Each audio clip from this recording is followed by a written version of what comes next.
The business outlook for Central and Eastern Europe. Welcome to this Economist Corporate Network video, filmed exclusively for Oracle. My name is Delia Meth-Cohn, Editorial Director for Continental Europe, Middle East and Africa, and I'm talking to Richard Eames, Associate Editorial Director at the Economist Intelligence Unit, about the business outlook for Central and Eastern Europe. Why is Eastern Europe doing relatively so badly compared to other regions? Yes, it's been a real sort of reversal of fortune. It's partly the signs of overheating were there before. The region was living on a lot of foreign financing, a lot of credit. It was getting a bit frothy, and as long as the foreign financing was flowing, that was fine. But when we had the global credit crunch, obviously things got very bad almost overnight. And so it's largely this. It's some of the factors that led to the fast growth have also led to its downfall. It's its exposure and its integration to the world economy through trade and financing flows. So if you look at the region as a whole, it obviously looks quite bad. But does it make sense to look at the region as a whole? Are there winners and losers? Are there regions that are doing better than others? There certainly are winners and losers. I suppose many of our members are going to be looking at the region as a whole for internal organisational purposes. They'll have to look at the region. Like that, but I think it's becoming clear in recent months that some countries are faring better than others. 2009 is not going to be a great year for any country, but if we take the likes of, say, Poland, where we're looking at even a bit of growth this year, which is quite an amazing result in the regional context. If you'd said a couple of years ago, 2 or 3 years ago, that Poland was going to grow 0.5%, you'd say, well, get to the back of the class with Hungary, that's terrible.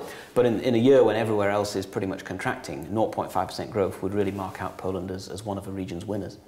And what determines whether a country is a winner or a loser? Is it the amount to which they were dependent on credit growth, or is it a whole series of factors? That's certainly part of the story. In Poland's case, it's a number of factors. They've got a fairly, relatively speaking, a fairly big domestic market compared to a lot of other East European countries.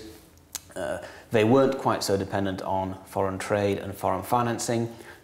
Polish policymakers were also pretty sensible. They didn't let foreign currency lending get too out of hand in Poland.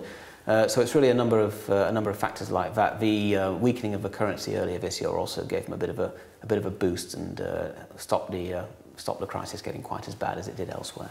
And which are the losers in the region? Which countries are having the most difficult time?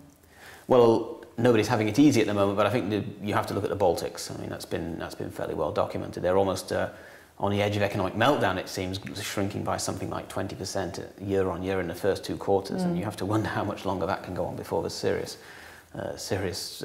maybe social problems there. So the Baltics have been hit very hard. They were even in regional terms, they were extremely exposed to this foreign financing. They had big trade deficits, and their currencies were fixed. So the pain is all internal. They can't do anything with their currency. So they're really taking a huge hit to try to keep their currencies at the same level and try and adjust internally. So that's why you're seeing the horrible numbers there. Ukraine has also been a horror story this year. Again, it's a credit crunch. It's certain key exports getting hit pretty badly, steel in particular.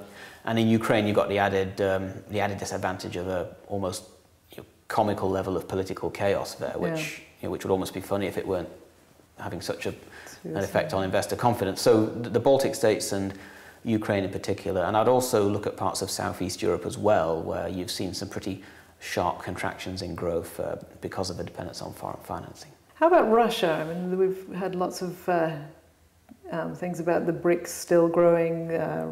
China is obviously still driving a lot of what growth is left in the world economy.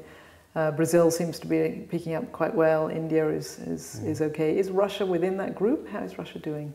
Yeah, hard to place Russia at the moment in the whole winners or losers question. Clearly, it's been a bad year this year. We're looking at growth of something like -7, so negative growth, -7. We do see a bit of a bounce back next year to something like 2 or 3% growth, which is, in the context of recent years, is not great, but in the context of everywhere else next year is still going to be pretty good. Russia is obviously going to remain the key market in the region for our members. They're not about to leave Russia after one bad year. They've had tough times in Russia before, and many of our members will remember 1998, and they came through that. And Russia does tend to bounce back. It can fall quite low, but it tends to bounce back pretty quickly. So whether it's not faring as well as some of the other BRICS at the moment, but certainly as a regional market, Russia is really the key, and for most of our members, the place where you have to be. And how has this economic downturn impacted business? Has it impacted different businesses differently? Are there some sectors that are managing to still thrive or at least remain stable during the crisis? Yeah, very much so. There has been, and that's one of the things that's come out, as well as differences between countries becoming more apparent, so the differences between sectors too are also coming out. It's 2009, it's a good year to be a defensive kind of stock or defensive company. So pharmaceuticals haven't been hit too hard by the slowdown in itself. There's other issues with government reimbursements and so on, but the actual slowdown itself has not been too hard on pharmaceutical companies. It helps to be selling food or something pretty close to it as well. And some of our professional services clients as well are talking about reasonable levels of business, perhaps not in mergers and acquisitions, maybe it's restructuring and sort of distressed assets, but there's still a reasonable flow of work for some of our professional services members. The sectors that have been hit hardest are the sort of bigger ticket items that have been funded by credit. So it's construction, real estate, it's sort of automotive, machinery, those kind of sectors have seen some pretty sharp falls this year across the region. So if you look at Eastern Europe as one of many emerging markets, has it now moved so far down the list that that's where it's going to stay compared to other regions? How's it looking in the next year or 2 years? Will we start to see interest picking up again in the region? Yeah, it depends on what companies are comparing it to. Certainly compared to other emerging market regions, 2010 is not going to be any better for Central Eastern Europe than this year. We think it's still pretty much going to be at the bottom of the class in terms of growth. But if you're comparing Central Eastern Europe to Western Europe, as many companies do, then even from next year, in its fairly depressed state, Central Eastern Europe is still probably going to offer better growth than Western Europe, and that's only going to become more so as we move forward in the years to come. So if your reference point is other emerging markets, then yes, CEE looks like a bit of a weaker story over the next few years. But if you're comparing it to Western Europe, then it's still a growth story. And if you're taking a sort of longer term view, is Central Eastern Europe going to get back into the position that it had sort of at the front of the pack of emerging markets, or are they just inherently more mature markets that will be now having a steady growth that's faster than Western Europe, but not like the Asian markets?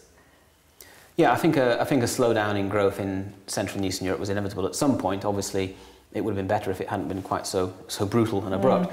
But I think most businesses realised that the kind of 6, 7 or 8% GDP growth in recent years wasn't really sustainable. There was bound to be some kind of correction. A soft landing would have been nicer, but we've had the harder landing. And now I think we can still see. It wouldn't be a surprise if certainly the further east and the further south you go, some of these markets come back and grow by 4 or 5% a year. But I don't think we're going to see the sort of region-wide 6 or 7% growth that we saw in, if you like, the golden years until about 2007.